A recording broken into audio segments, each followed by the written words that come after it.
আসসালামু আলাইকুম। আমরা বহুদিন পরে গ্রামের বাড়িতে আসলাম, সবাই মিলে একসাথে এই যে নদীতে গোসল করতেছি। এই যে আমার বাইক নাই যায়, এই দেখেন এই যে ছোট ভাই যে কান্দ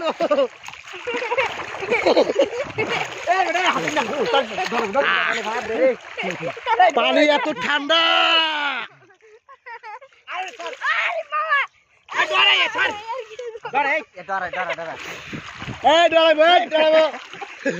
এই দেখেন একটা সাঁতার শিখাইতেছে, এই যে এটা আমার ভাই, ছোট ভাই। এই যে পান খা, পানি খাইছে, এই যে এই দেখেন এই যে একজন পানি খাইছে, আদলা বার্তাছন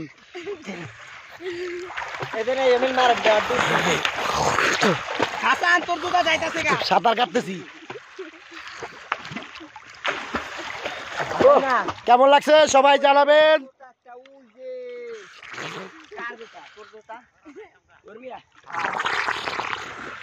ওই যে